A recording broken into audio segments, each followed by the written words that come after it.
Baik, Assalamualaikum warahmatullahi wabarakatuh. Selamat pagi, salam sejahtera untuk kita semua. Om Swastiastu, atas nama budaya, salam kebajikan. Pada kesempatan kali ini kita akan belajar tentang persiapan pelatihan menjadi seorang staf HRD. Itu namanya.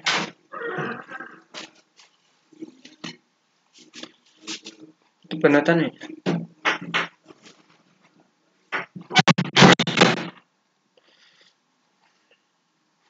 Nah, pada kesempatan kali ini saya akan bagi sharing mengenai informasi apa itu HRD, bukan apa itu HRD, dan untuk apa itu HRD dan tugas-tugasnya apa aja. Maka silahkan simak ya teman-teman.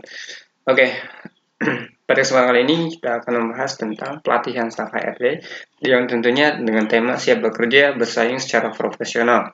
Oke, karena memang HRD ini adalah seorang yang human development, artinya merubah seseorang, artinya atau memanage manusia, gitu ya.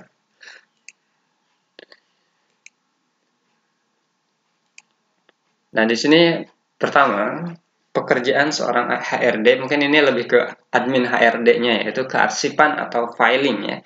Apa itu kearsipan atau filing itu?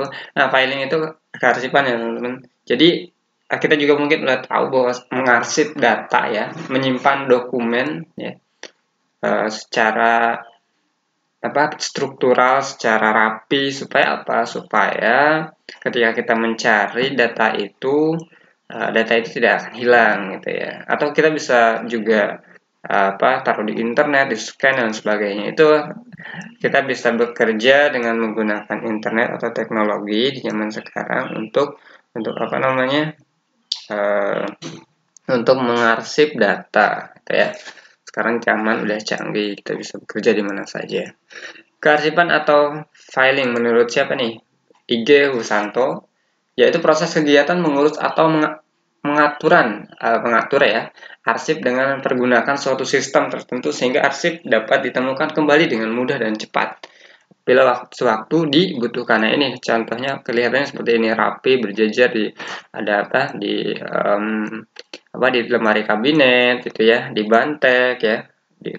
Lihat di sini berjejer gitu ya. Data ini data human, data manusia ini ya. Artinya berdata pegawai yang bekerja, entah itu bisa rapot, bisa ijazah, bisa sertifikat, bisa lamaran kerja dia. Jadi satu lamaran itu kedeteksi gitu ya, sertifikat, terus apa yang pernah dia raih, penghargaan seperti itu.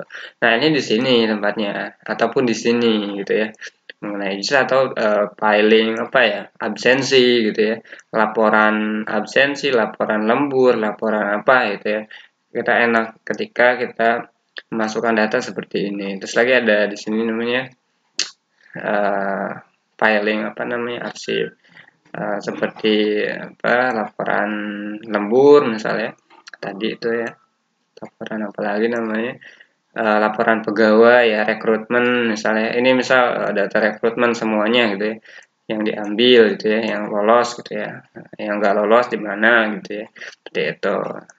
Itu adalah sistem filing atau kearsipan. Next ya. Terus habis itu apa setelah filing? Filing dokumen HR payroll. Nah, tentang keuangan tentunya ya.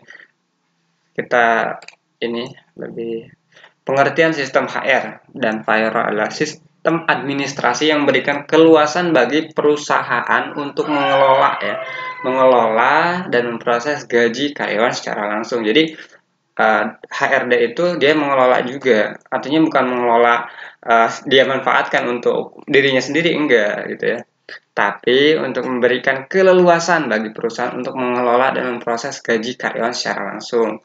Nah, bisa menggunakan apa? Bisa menggunakan secara online atau menggunakan ATM. Sekarang via ATM lebih mudah, tinggal kita klik nomor ya, langsung kirim. Tapi jangan salah nomornya, jangan salah nolnya saja gitu. Paling sulit di situ, jangan sampai keder di nomor gitu ya, di nol tentunya. Kalau untuk menggunakan internet atau online atau menggunakan ATM banking atau sebagainya ya, secara online, secara elektronik ya, itu hati-hati di situ. Nah, ini bisa menggaji karyawan secara langsung gitu kan. Itu kemudahan dari perusahaan. Nah, kita disiapkan nih. Misalnya kita siapkan kartu ATM mereka, kita ambil, kita input nomornya, gajinya berapa aja gitu ya. Ya, terus kita lemparkan ke bagian payroll ya, ke HR payroll nih, ada nih keuangan. Kita lemparkan ke bagian HRD keuangan, nanti HRD keuangan yang mengirim uang tersebut ke ATM pekerja atau pegawai tersebut ya. Ataupun dengan cara slip gaji ya. Kita bisa tahu lah bahwasanya ada slip gaji ya, biasanya secara offline ya. Ada slip gajinya. Ada juga sih yang biasa dilakukan yang sebagian perusahaan menggunakan offline uh, menggunakan ATM itu berbasis teknologi. Ada juga yang menggunakan secara offline ya, secara langsung dimasukin amplop, dimasukin slip gaji, dikasihkan ke pegawainya gitu ya. Filing dokumen, ini kalau filing dokumen HR itu mengenai penggajian ya, apa namanya apa ya, surat yang kecilnya itu penerimaan gaji gitu ya. Yang menerima filing dokumen itu meliputi yang menerima gaji ya, itu ya tanda tangan gitu ya. Terus ya nama ya jelas ya, ada namanya, ada jabatannya, terus ya tanda tangan, diterima nggak berapa itu oleh siapa gitu ya. Jadi jelas filing dokumennya. Nanti kita arsipkan sebulan sekali misalnya kemana gitu ya, ke filing tadi ya, tempat yang tadi ya gitu. Supaya apa? Supaya memberikan keluasan bagi perusahaan untuk memberikan gaji secara langsung pada perusahaan ya, pada karyawannya gitu ya. Ada slip gajinya intinya. Slip gajinya juga biasanya langsung di scan aja secara online gitu ya. Setelah dia tanda tangani kan, slip gaji itu ada dua biasanya. Slip gaji satu untuk dia, slip gaji dua untuk kita, untuk sip. Penggunaan sistem payroll ini tentu akan memudahkan pekerjaan bagian personalia ya. Kita next, hitung absensi ya. Nah, filing dokumen HR ini meliputi tadi filing dokumen ya tadi ya, penggajian ya. Terus hitung absensi kehadiran, ini juga sangat penting. Menghitung gaji itu berdasarkan absensi biasanya ya. Jadi kalau sekarang kan perusahaan itu berbasis bekerja itu harus sesuai jam ya kan. Nah, jika kurang dari jam itu maka kena potongan dan sebagainya ya, sehingga berpengaruh terhadap penghasilan atau gaji dari si pegawai itu dari kehadiran ini ya. Ataupun ada sistemnya seperti itu. Misal ada aturannya, jika telat 1 menit atau jika telat 1 jam dikurangi 50.000 dari gaji atau berapa persen gitu ya. Itu seperti itu. Terus lagi hari Minggu tidak diperhitungkan misalnya seperti, ataupun yang gaji serabutan ya. Sekarang tuh sistem perusahaan itu menurut keren sekali. Tapi ya itu mungkin dampak dari aturan juga gitu ya. Jadi si karyawan itu sekarang dengan sistem kontrak ya. Ada 1 tahun, 2 tahun, itu bahkan ada yang 3 bulan, 6 bulan, seterusnya. Nah itu, jadi semakin tua nantinya dia nyari kerja terus nggak ada untuk diangkat menjadi karyawan. Tapi ada aja sih, teman, nggak banyak lah mungkin seperti itu.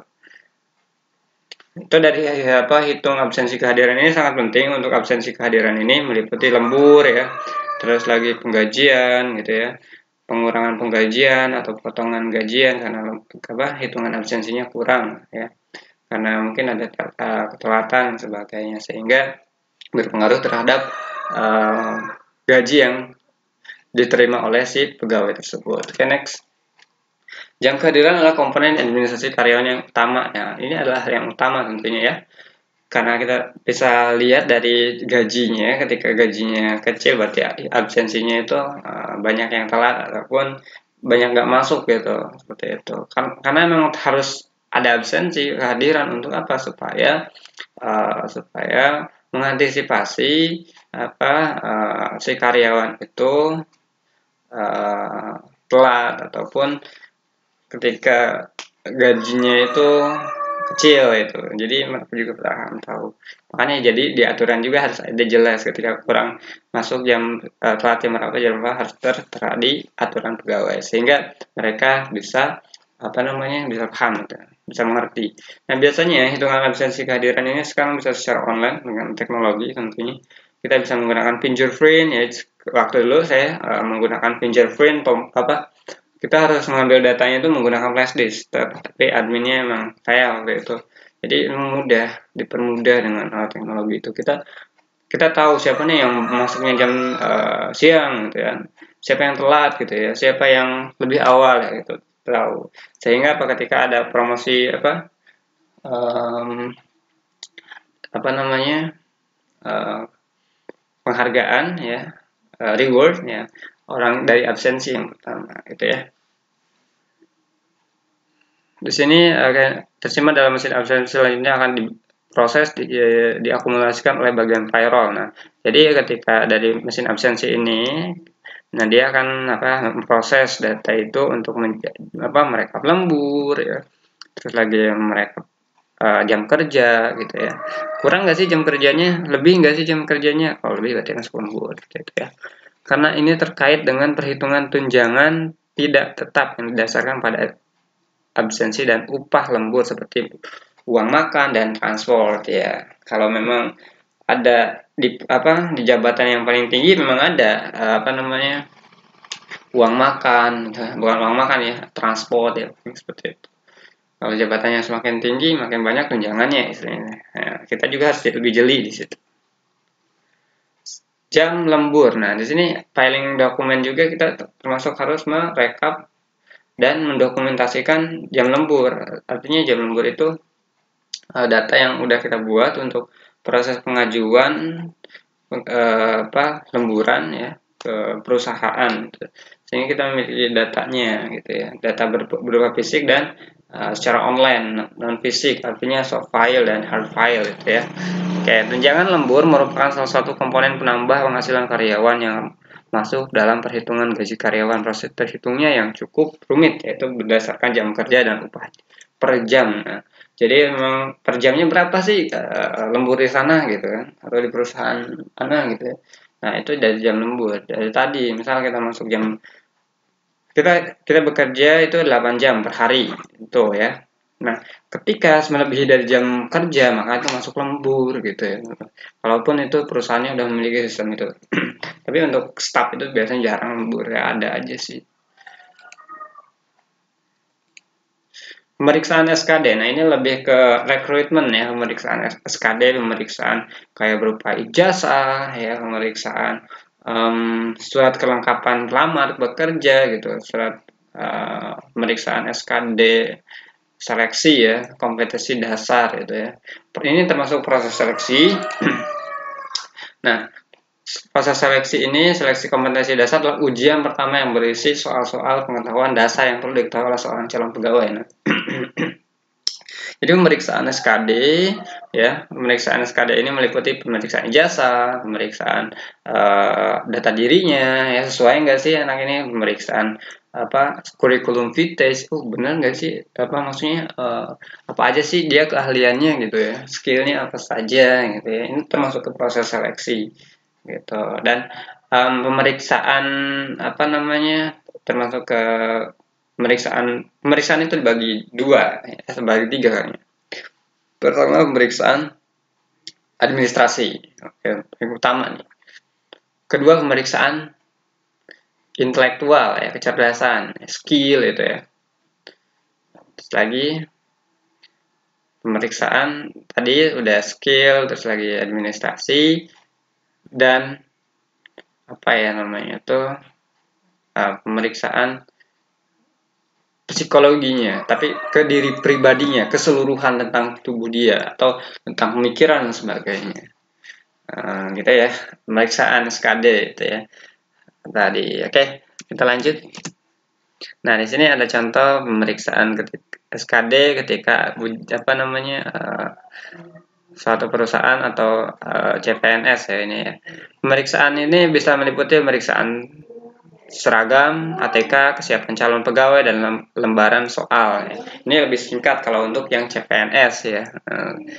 Karena memang yang utama itu pemeriksaan administrasi udah saya sebutkan. Jadi tinggal ininya saja, calon pegawai dan lembaran soal untuk mengisi soalnya. Oke, kita lanjut. Mempersingkat waktu, pemeriksaan surat izin ya tentunya penting ya bagi HRD mengetahui siapa yang sakit, siapa yang izin, kenapa izin itu ya. Nah, seperti itu. Pemeriksaan surat izin pegawai, kita mulai. Setiap manusia memiliki kebutuhan, ketersediaan atau halangan sehingga membuat mereka harus izin dari suatu kegiatan terutama pekerjaan. Misalnya apa? Ada apa? Ada kebutuhan mendesak ya, bukan kebutuhan sih, ada acara mendesak ya. Entah itu yang mendesak banget itu ya, entah itu ada orang tuanya sakit sehingga harus, ataupun info-info duka yang membuat kita tidak bisa tidak bisa memilih pekerjaan kita ketimbang ada yang harus dipentingkan terutama gitu ya. Pertama kita harus meminta izin. Nah, ataupun izin itu ada dua, izin cuti, izin sakit. Nah, seperti itu ya. Karena setiap manusia memiliki kebutuhan tersendiri ya. Itu kita harus izin aja nggak apa-apa. Pada dasarnya kita tuh makhluk sosial ya. Pada dasarnya kita itu ya saling berhubungan. Ada orang tua, ada kerabat, saudara gitu ya. Sehingga ketika mungkin mereka sakit atau orang tua sakit atau ada yang meninggal gitu kan, ya kita ataupun ya kita mengadakan acara syukuran pernikahan, sehingga kita harus sehingga kita harus meminta izin kepada perusahaan. Jangan nyelonong saja, nggak kerja, nggak ada informasi, ya gimana orang mau paham. SDM-nya pusing, siapa ini kemana gitu, ada keterangannya enggak. Kan ya kita itu harus memberikan meminta izin kepada HRD-nya, Human Resource ya, ataupun ke atasannya, intinya seperti itu. Surat yang diperiksa meliputi tujuan, izin, atau keperluan. Nah ini, jadi ketika pemeriksaan surat izin itu, si A ini mau izin kemana? Kenapa dia izin? Itu. Misal dia izin karena orang tuanya meninggal, gitu. Dia mau pulang kampung, itu ya. Atau dia mau menikah, dia mau izin berapa hari, 3 hari misalnya. Oke. Surat izin ya. Nah,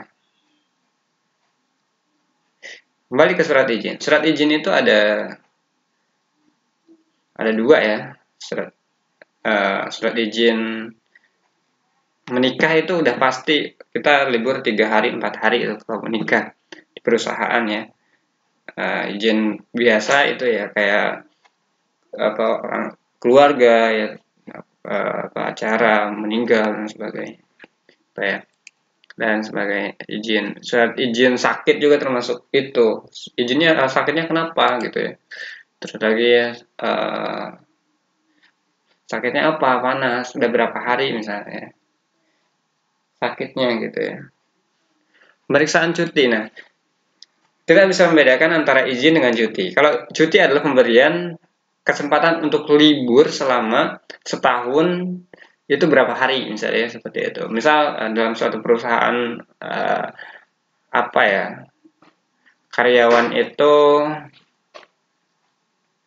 cuti karyawan.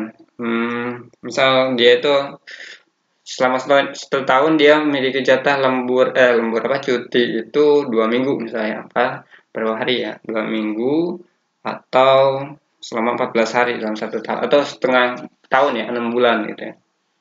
Nah, dia bisa manfaatkan ketika dia pengen jalan-jalan ataupun dia pengen kemana gitu, menghadiri acara pernikahan keluarga atau gitu ya, ataupun acara gitu ya, ataupun mau hiring ya, jalan-jalan touring gitu ya. Nah itu boleh-boleh saja. Pemeriksaan cuti ya, cuti karyawan itu dipatok ya, beda lagi dengan cuti karena melahirkan dan sebagainya. Nah cuti karena sakit, dia tuh cutinya lama, misal karena dia sakitnya bisa sakit yang parah lah ya, sehingga dia harus meminta cuti misal seminggu 2 minggu gitu untuk memulihkan tubuhnya gitu ya. Karyawan tetap yang sakit berkepanjangan akan diberikan cuti sakit secara bertahap berdasarkan hasil pemeriksaan kesehatan sebagai berikut. Kayak pertama apa? Pertama 4 bulan pertama. Jadi ketika orang ini sakit, dia dikasih cuti 4 bulan pertama nih. 4 bulan pertama, wow lumayan ya. Ketika sakit apa nih? Misal sakitnya parah lah, 4 bulan ya. Terus lagi 4 bulan kedua, wow, berarti 8 bulan nih. 4 bulan kedua dia masih sakit ya. 4 bulan ketiganya, wah. Terus lagi, nah, apabila setahun, 1 tahun karyawan tersebut sebagaimana ayat 1 pasal 1 belum sembuh, maka akan diberikan perpanjangan cuti sakit maksimal 4 bulan sebelum diberhentikan dengan hormat. Nah, ketika sakitnya dia udah lama nih, 4 bulan masih sakit, 4 bulan lagi dia masih sakit lagi, 4 bulan lagi sakit di bulan ketiga. Ketika dia dia itu diberikan perpanjangan cuti sakit maksimal 4 bulan sebelum diberhentikan dengan hormat dalam 1 tahun itu. Apabila setelah 1 tahun karyawan, ini kan 1 tahun ya, kurang ya, 4 kali 3, 12 ya. Ini kan dalam 1 tahun. Ketika dalam 1 tahun ini karyawan itu masih sakit terus-terus ya, maka kita bisa memberikan waktu perpanjangan cuti maksimal 4 bulan lagi. Ya, berarti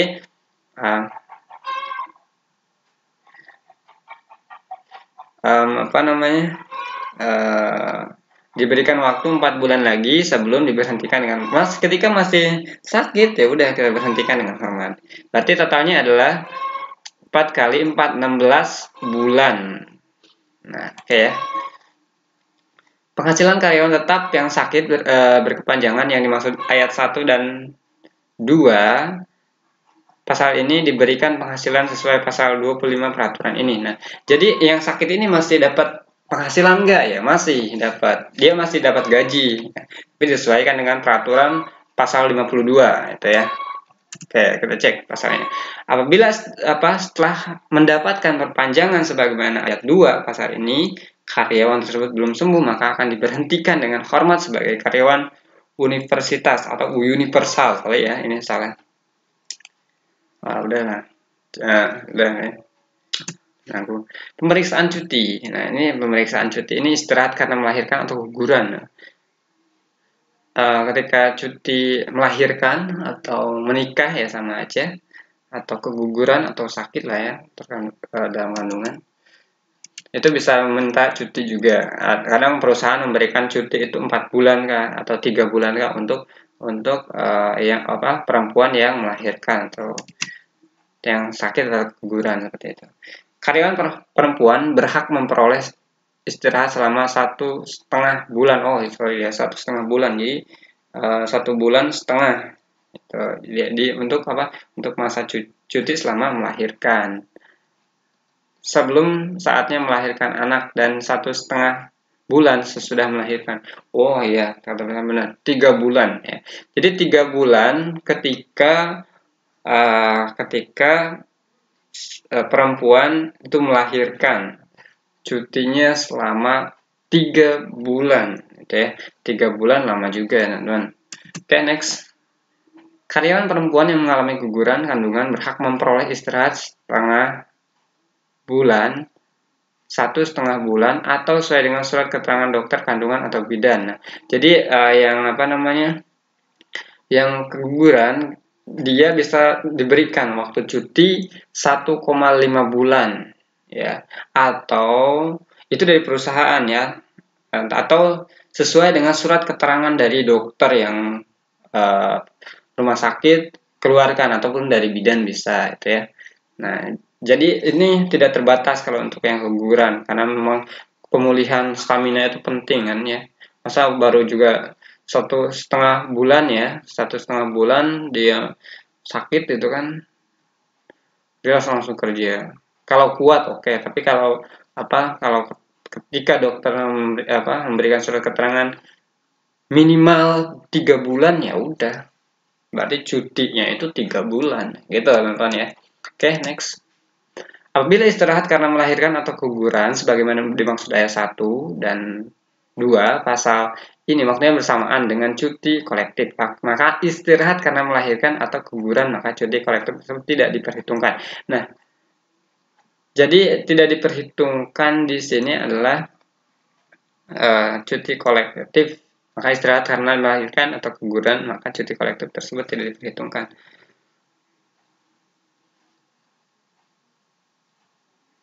Nah, jadi ketika waktunya bersamaan dengan cuti kolektif itu cuti yang diperuntukkan untuk si pegawai mendapatkan cuti kerja gitu ya. Nah, ketika waktunya bersamaan dia itu melahirkan di waktu yang dia itu waktu cuti ya, maka cuti kolektifnya itu tidak diperhitungkan.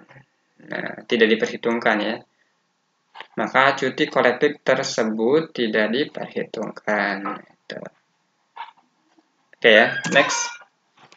Karyawan perempuan yang menjalankan istirahat karena melahirkan atau keguguran sebagaimana dimaksud pasal 1 ya, ayat 2 dan 2 berhak mendapatkan gaji upah setelah dikurangi uang makan, transport, dan tunjangan jabatan bagian menjabat struktural atau fungsional ya.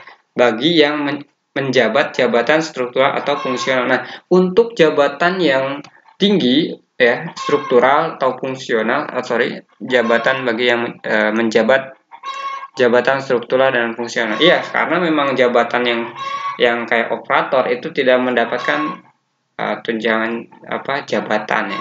Tunjangan jabatan juga ada mungkin ya, cuman nggak semuanya. Transport itu, uang makan ada. Nah, ketika si perempuan itu melahirkan dan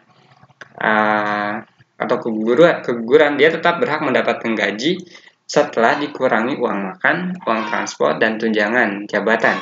Bagi siapa? Bagi yang menjabat jabatan struktural atau fungsional. Itu ya, fungsional itu mungkin yang jabatannya tinggi itu ya. Karyawan perempuan yang akan mengambil hak istirahat karena melahirkan atau keguguran harus mengajukan permohonan cuti secara tertulis minggu sebelumnya kepada siapa? Pimpinan unit, dan setelah disetujui diserahkan bagian kinerja dan kepangkatan dosen. Oh, ini ya, ini salah ya. Ini tuh kemarin tuh ikutin aturan dosennya. Awalnya mau ke untuk universitas tapi kita masuk ke perusahaan. Nah, jadi untuk pengajuan itu minimal 1 minggu sebelum cuti berlangsung ya. Jadi dia juga harus meminta persetujuan dari pimpinan unitnya, pimpinan bidangnya ya, pimpinan direktoratnya gitu ya. Dan setelah disetujui dikasihkan ke HRD gitu ya.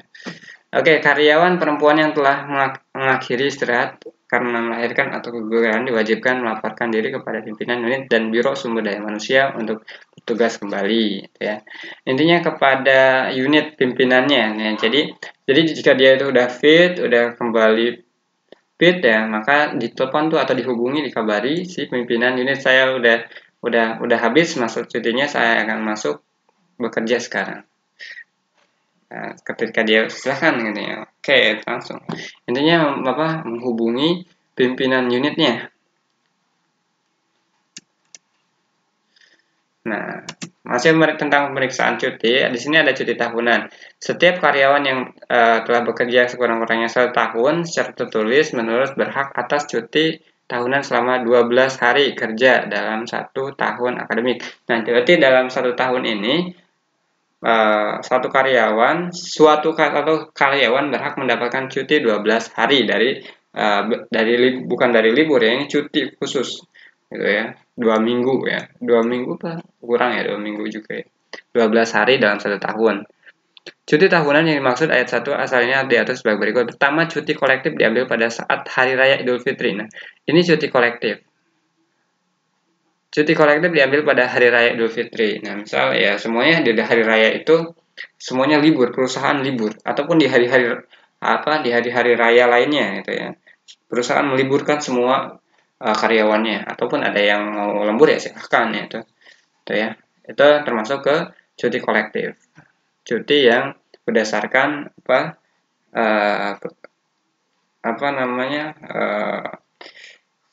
hari-hari tertentu, hari-hari besar, ataupun ya semacam hari hari kayak hari raya Idul Fitri gitu ya, itu kan umum banget gitu semuanya. Terus lagi ada hari raya Kristen gitu ya, nah itu juga libur. Atau terserah kalau mau apa lembur ya. Sisa hari setelah cuti kolektif diserahkan kepada karyawan untuk dipergunakan sesuai keperluan masing-masing atas persetujuan pimpinan unitnya. Jika masih ada sisa cuti kolektif, diserahkan kepada karyawan untuk dipergunakan sesuai keperluan masing-masing atas persetujuan pimpinan cutinya. Sisa harinya itu ya silahkan mau dipakai lagi kapan gitu ya. Tapi berdasarkan persetujuan pimpinannya. Gitu ya. Misal hari kamu cutinya libur cutinya itu misal seminggu, minggu besok deh gitu ya. Kamu cuti tapi cuman seminggu doang. Nanti apa namanya 5 hari lagi kamu cuti di bulan besok. Nah itu termasuk bisa seperti itu. Ada yang manajemennya, ada si pimpinan yang memberikan arahan. Kalau nggak gitu semuanya cuti ya habis perusahaannya bisa berjalan gitu ya. Kalau semuanya pada cuti gitu. Sisa hari setelah cuti, oke? Nah, jika masih ada sisanya, maka silakan di apa di dikasih tahu tuh si pimpinannya bahwa saya masih ada sisa cuti gitu, segini gitu. Nah, kasih tahu. Nanti setelah itu dia mungkin memberikan oh kamu cutinya di kapan di sini gitu ya. Cuti tahunan sebagaimana ayat 2 huruf B pasal ini tidak diperbolehkan diambil bersamaan atau berdekatan waktunya dengan cuti kolektif, kecuali dengan alasan yang dapat dipertimbangkan oleh pimpinan unit. Nah, cuti tahunan ini tidak dibolehkan untuk digabungkan dengan cuti kolektif. Misalnya cuti kolektif itu kan misalnya ya 1 tahun itu berapa kali lah, atau kita lebih ke misalnya Lebaran ya. Lebaran itu kita libur 4 hari lah misalnya. Nah, si karyawan itu minta saya mau cuti kolektif saya di tanggal setelah libur karyawan, setelah libur hari raya Idul Fitri. Wah ini nggak bisa gitu ya. Kecuali dengan alasan yang dapat dipertimbangkan oleh pimpinan unit. Nah, salah satu contoh kemarin karena memang teman saya dia ketika Lebaran dan dia minta cuti, bahkan dia nggak pernah pulang gitu ya, karena memang jauh banget ya dari tempat kerjanya ke rumahnya itu beda provinsi beda provinsi. Nah yang dilakukan dia adalah meminta izin cuti kolektif di bersamaan itu boleh asalkan disetujui pimpinannya, asalkan dia memiliki keterangan yang jelas kenapa dia pengen izin atau cuti ya. Mungkin karena yang saya lihat itu dia akikah anaknya ya, terus karena ada acara keluarga ya tentunya untuk anaknya akekah terus lagi sunat ya ya. Nah itu contohnya cuti tahunan ya, bisa digabungkan dengan cuti kolektif bisa aja, tapi harus dipertimbangkan oleh pemimpinnya, tapi jangan diwajibkan. Kalau diwajibkan habis ke perusahaan, nggak bisa ya. Jadi memang harus ada persetujuan lah itu tuh. Oke ya. Cuti tahunan sebagaimana dimaksud 2 pasal ini yang diatur bersangkutan menyatakan gugur haknya gitu ya. Yang tidak diambil dalam tahun yang bersangkutan dinyatakan gugur. Misal kamu cuti tahunannya tanggal besok 3 hari. Nah, kalau dia nggak mau besok cuti karena nggak ada duit atau apa, ya dia ya udah angus itu gugur haknya, ya udah kamu nggak dapat sih nggak apa-apa gitu ya, atau kamu mau masuk lembur gitu kan ya, seperti itu. Karyawan yang akan mengambil cuti tahunan sebagaimana ayat 2 huruf B yang ini ya, apabila tidak mendapatkan persetujuan dari atasan karena timbangan pekerjaan, maka cuti tersebut dapat diperhitungkan pada tahun berikutnya. Misalnya si karyawan ini dia minta cuti, tapi si bosnya ini atau si pimpinannya itu nggak bisa sekarang cuti karena memang pekerjaannya masih numpuk dan masih banyak lah ya yang harus dipertimbangkan. Nah dia bisa mendapatkan cuti di lain waktu teman-teman situ ya. Jadi alasan karena dipertimbangkan pekerjaan maka pada tahun berikutnya. Jadi pada tahun berikutnya misal tahun sekarang nih dia nggak cuti 12 hari itu. Ya udah digabung ke tahun berikutnya. Jadi dia dapat 24 hari untuk cuti. Hampir 1 bulan ya untuk cuti di lain waktu.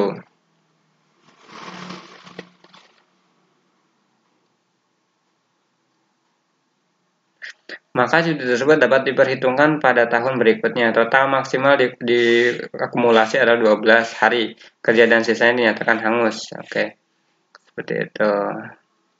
Tata cara mengajukan cuti tahun diatur dalam instruksi kerja, ada SOP-nya.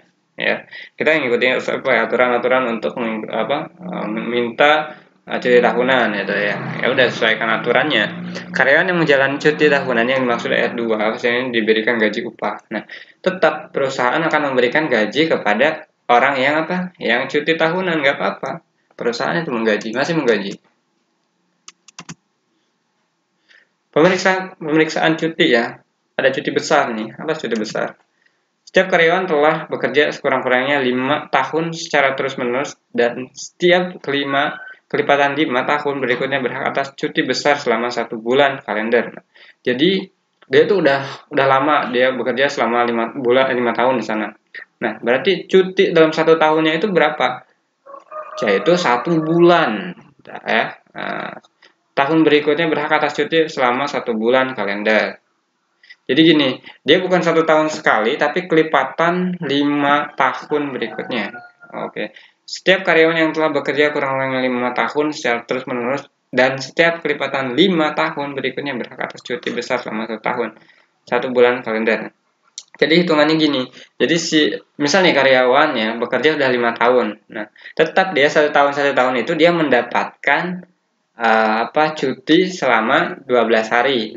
Tetapi kelipatan 5 tahun misalnya dia itu 5 tahun dia bekerja di sana. Nah, setiap kelipatan 5 tahun 5 10 ya.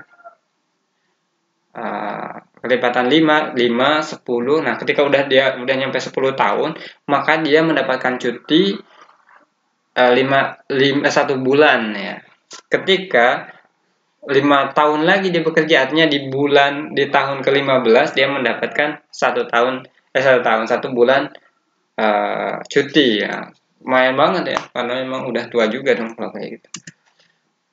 Cuti besar harus diambil sekaligus secara penuh 1 bulan atau diambil 2 kali masing-masing 2 minggu pada tahun yang sama. Cuti 1 bulan ini bisa diambil sekaligus ya. 1 bulan saya mau cuti bulan Desember ya, udah Desember tuh nggak usah kerja tapi dapat gaji juga gitu ya. Ataupun dibagi 2 gitu ya. Nah, berarti 2 minggu 1 bulan 2 minggu 1 bulan berikutnya 2 minggu bisa seperti itu. Nah, sesuai keinginan saja. Dalam hal karyawan mengambil cuti besar, maka pada tahun tersebut tidak berhak atas cuti tahunan. Nah, jadi cuti besar ini adalah tadi yang 5 tahun itu. Dalam hal karyawan mengambil cuti besar, maka pada tahun tersebut tidak berhak atas cuti tahunan. Nah, ini cuti besar. Dalam karyawan mengambil cuti besar, maka pada tahun tersebut tidak berhak atas cuti tahunan. Nah, misal 1 tahun ini dia mengambil cuti besar, artinya kelipatan 5 itu ya. Nah, dia tidak bisa mengambil libur lagi di 12 hari itu, entah. Jadi tetap dia liburnya 1 bulan di kelipatan itu, oke? Next, cuti besar yang tidak diambil dinyatakan kedaluarsa pada akhir tahun ke-7-nya. Misal dia itu udah 5 tahun ya, udah kelipatan 5, tapi dia masih belum belum bisa ambil cuti karena masih banyak kerjaan atau malas ya masih cuti kemana-mana. Nah, dia akan kedaluarsa pada akhir tahun ke-7. Misal tadi kan kelipatan 5 ya, berarti 5 tahun nih, 5 tahun, 10 tahun itu dia mendapatkan cuti besar selama 1 bulan. Nah, ketika dia belum ambil ya, berarti 5 di bulan ke-7-nya, kalau masih belum diambil maka hangus ya. Oke, tata cara pengajuan cuti besar diatur dalam instruksi kerja ya. Untuk tata caranya mengikuti SOP standar operasional prosedur yang biasanya perusahaan terapkan. Pemeriksaan cuti. Ya, di sini cuti di luar tanggungan. Wah, masih banyak ya. Pemeriksaan cuti di luar tanggungan. Nah, ini kita bahas sedikit. Karyawan yang telah bekerja selama sekurang-kurangnya 5 tahun secara terus-menerus karena alasan pribadi yang sangat penting dan mendesak serta tidak mungkin ditunda. Karyawan yang telah bekerja kurang-kurangnya 5 tahun secara terus-menerus karena dengan alasan pribadi yang sangat penting dan mendesak serta mungkin ditunda dan bukan alasan untuk bekerja atau urusan pekerjaan lain di luar universitas. Universitas ini bisa dikatakan perusahaan, maka dapat diberikan cuti luar tanggungan selama lamanya 2 tahun. Hah? 2 tahun ya, oke. Nah, misal si karyawan terus bekerja selama 5 tahun itu ya, nggak ada cutinya gitu. Nah, terus ada apa? Ada kegiatan mendesak gitu ya, uh, serta tidak mungkin ditunda dan bukan alasan untuk bekerja untuk urusan pekerjaan lain di luar perusahaan, maka dapat diberikan cuti di luar tanggungan selama lamanya 2 tahun. Misal tadi apa? Misal apa ya? Diperintahkan untuk pemerintah ya, misal untuk mengikuti ini misal selama berapa tahun, misal selama 1 tahun 2 tahun ya, boleh aja cuti di luar tanggungan jadinya. Nah, untuk mendapatkan cuti di luar tanggungan, karyawan harus mengajukan permohonan secara tertulis kepada pimpinan unit dengan mengisi formulir permohonan cuti. Jadi gini, cuti tanggungan itu, saya pengen cuti selama 2 tahun, cuti tanggungan, udah bisa semuanya. Ada aturannya kok, gitu ya. Jadi semua perusahaan itu memberikan cuti di luar tanggungan bukan merupakan hak karyawan, oleh sebab itu dapat ditolak dan oleh pimpinan unit maupun pimpinan perusahaan atas dasar pertimbangan tertentu. Nah, bisa ditolak, bisa ketika pimpinannya itu tidak memberikan, artinya 2 tahun ya, karena memang sih itu penting, tapi perusahaan ini harus tetap berjalan, kan? Ya udah, saya tolak permintaan kamu karena ini pengajuan kan. Selama menjalankan cuti di luar tanggungan, karyawan pertama tidak boleh atas gaji upah dengan semua fasilitas dari perusahaan. Nah, jadi gini, jadi pemeriksaan cuti di luar tanggungan ini dia tidak mendapatkan gaji. Gitu. Kayak mau bebas gitu. Saya mau bebas selama 2 tahun nih suratnya seperti itu. Jika atasannya mengizinkan ya boleh, jika atasannya tidak mengizinkan ya nggak bisa, itu seperti itu. Jadi nggak pilih di situ atau tetap keluar gitu. Itu atas cuti di luar tanggungan ya.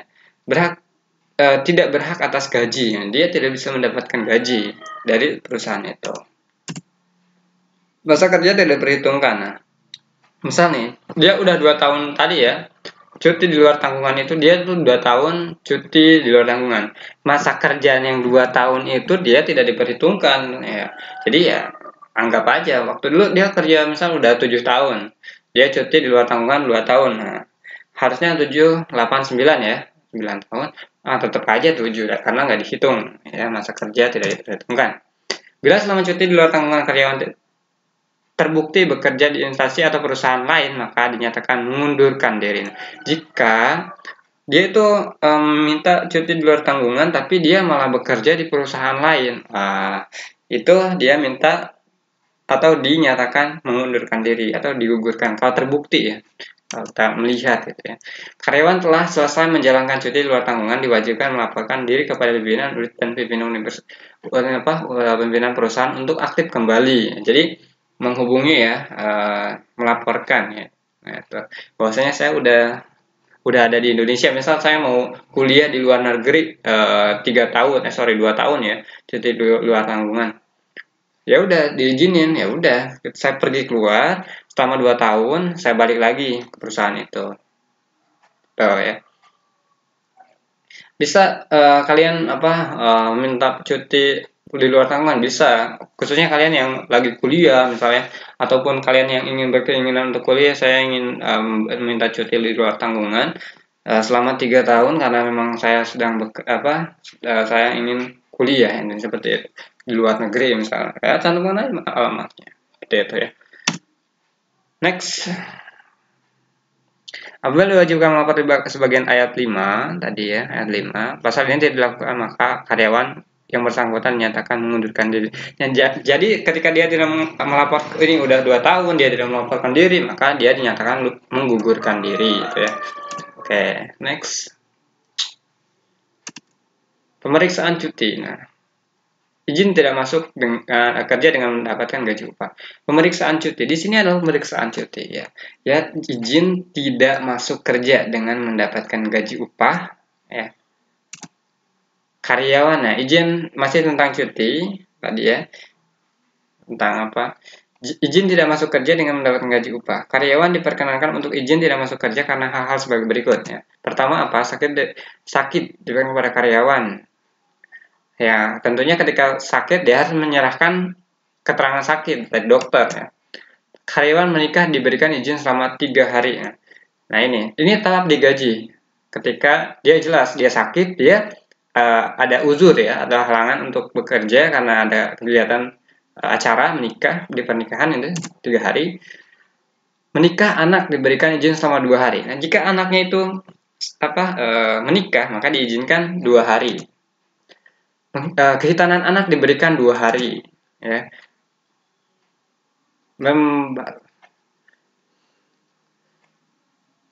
Membaptiskan anak diberikan selama 2 hari ya, kayak kegiatan anak katanya sunat dan sebagainya 2 hari. Nah, istri, suami, orang tua atau anak menantu meninggal dunia diberikan izin selama 2 hari. Nah, ketika keluarganya meninggal intinya ya ini keluarganya maka diberikan izin 2 hari. Ini masih gaji teman-teman. Ini tentang cuti yang digaji. Selain seperti izin melahirkan atau guguran kandungan diberikan izin selama 2 hari. Izin melahirkan atau guguran kandungan diberikan izin selama 2 hari. Nah, ini masih tetap digaji. Salah satu anggota dalam satu rumah meninggal dunia diberikan izin selama 1 hari. Nah, dalam satu rumah nih ya, anggota dalam satu rumah meninggal dunia ya iyalah.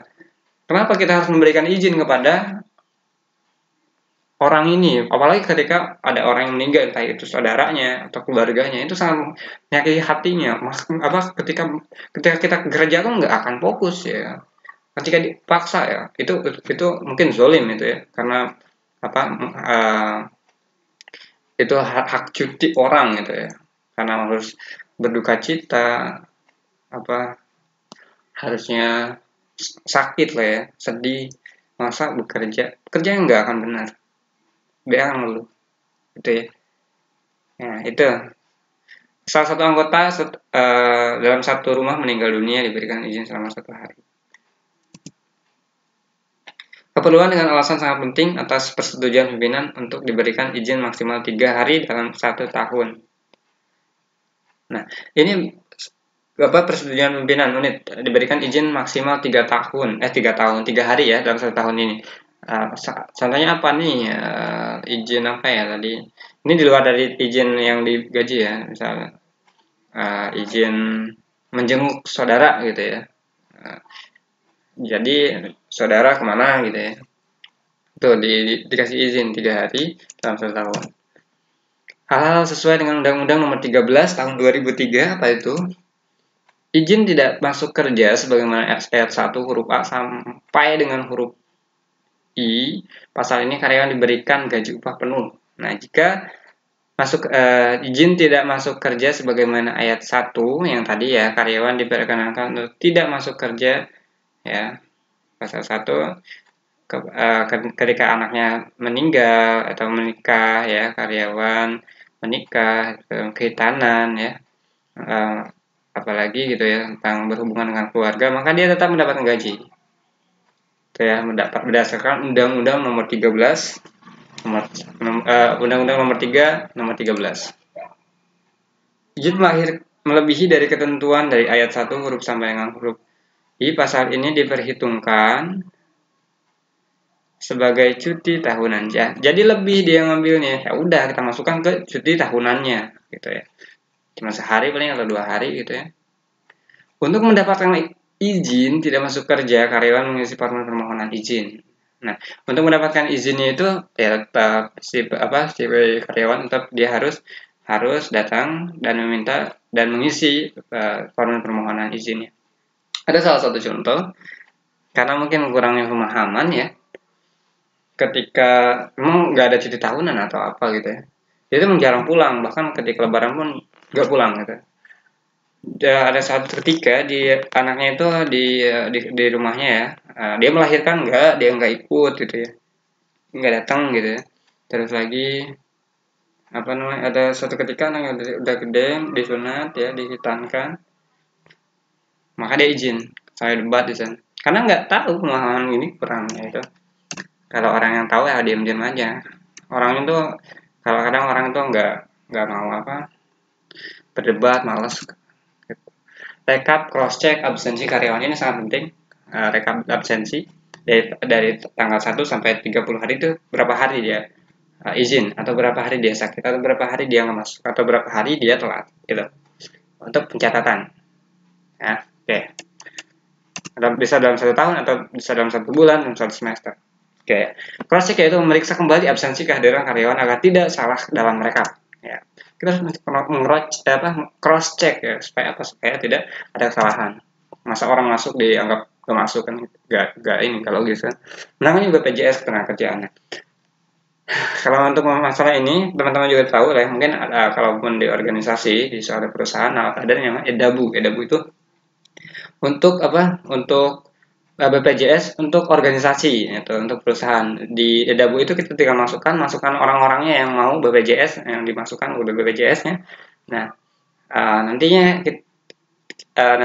hasilnya ada berupa gambar ya, terus kita print, terus kita kasih ke orangnya gitu ya. Gampang kok, menggunakan aplikasi EDABU namanya.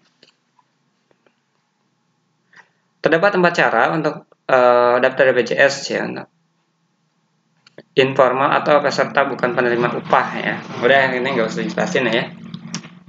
Kalau teman-teman udah tahu lah. Syarat daftar BPJS ketenagakerjaan. Sebelum melakukan daftar BPJS, Anda harus dahulu memenuhi syarat ini untuk pribadi. Mulai dari pas foto, KK ya, pekerja yang ada didaftarkan, pas foto karyawan atau pekerja ukuran 2x3 sebanyak 1 lembar. Iya, pas foto 1 kali. Memahami undang-undang ketenagakerjaan mengenai payroll ini ya, mengenai penggajian. Tentang apa aja yang harus tahu? Undang-undang lembur. Kita harus tahu semakin jamnya lembur, semakin meningkat upah lemburnya. Ketika dia lemburnya itu udah 2 jam, 3 jam, 4 jam, harusnya meningkat. Misal nih, kalau 1 jamnya itu 50.000, jam keduanya itu adalah 100.000, jam ketiganya adalah 150.000. Itu mengenai undang-undang lembur. Ada yang seperti itu. Harus paham deh, undang-undang UMK per daerah. Nah, per daerah atau per provinsi gitu. Berapa sih UMK daerah Bogor? Jangan sampai kalian memberikan gaji cuma 2 juta. Itu sesuai kan? Itu perusahaan sesuai dengan UMK apa enggak? Kita sesuaikan, kita harus tahu, kita harus paham tentang penggajian ini. Memahami pasal tentang waktu kerja. Waktu kerja, pemerintah menetapkan waktu kerja itu 8 jam per hari untuk siapa? Untuk para pekerja atau pegawai. Lebih dari itu ya dimasukkan ke lembur, dan hitungan lemburan kan beda gitu ya, seperti itu. Hak-hak pegawai yang di PHK. Nah, hak-hak yang pegawai yang di PHK itu apa aja sih ya? Misal dia tuh mengundurkan diri, dia hanya mendapatkan uang upah pisah gitu ya, atau dia di PHK oleh perusahaan, kita bisa mendapatkan memberikan pesangon, memberikan uang pisah, memberikan tunjangan lainnya sesuai dengan aturan di perusahaan tersebut atau undang-undang ya. Tunjangan-tunjangannya itu tunjangan tadi ya, tunjangan ketika di misalnya si jabatannya itu dia jabatan A gitu. Nah, dia dapat tunjangan jabatan, tunjangan makan, tunjangan anak, tunjangan istri, nah, seperti itu. Kita harus tahu dulu undang-undangnya, mengetahui tentang BPJS ketenagakerjaan. Nah, tadi kita bisa menangani BPJS ketenagakerjaan. Kata saya tadi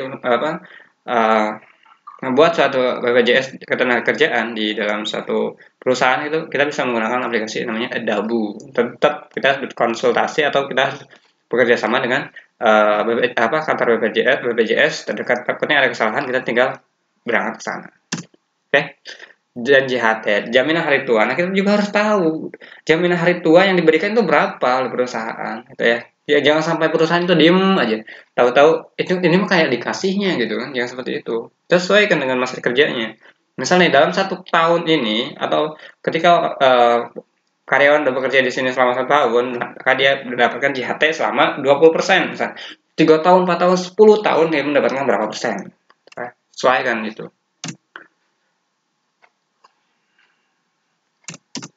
Oke, persyaratan menjadi staf HRD. Pertama mending pendidikan ya. Pendidikan mungkin minimal satu administrasi manajemen. Karena manajemen itu include ya keseluruhan baik dari administrasi,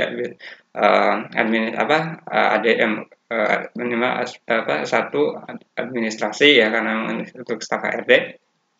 Manajemen, terus lagi psikologi ya, terus lagi hukum, masih banyak sih. Terus manajemen itu banyak ya, ada tapi yang lebih include itu manajemen doang. Karena manajemen doang itu diajarkan beberapa hal. Kan ada manajemen SDM, manajemen keuangan, manajemen produksi dan sebagainya. Menguasai Microsoft Office ya, tentunya yang lebih kita tahu aja Excel, Word, PowerPoint, Access itu aja. Mampu bekerja di bawah tekanan ya, tentunya ketika kita dibutuhkan harus ditekannya nggak apa-apa. Mampu ya, kita harus mampu. Cekal teliti dalam administrasi bekerja dengan tim ya. Kadang-kadang kita harus bekerja dengan tim, kadang-kadang kita harus bekerja dengan sendirinya. Dan kita harus menjadi seorang peneliti, teliti dalam administrasi, membacanya harus teliti, jangan sampai salah satu kata pun. Oke, itu aja yang bisa saya sampaikan mengenai pelatihan staf HRD ini, bukan pelatihan sih ya, tentang pengarahan ya, information itu. Oke, itu aja yang bisa saya sampaikan. Terima kasih dan tetap semangat untuk semuanya. Bye bye.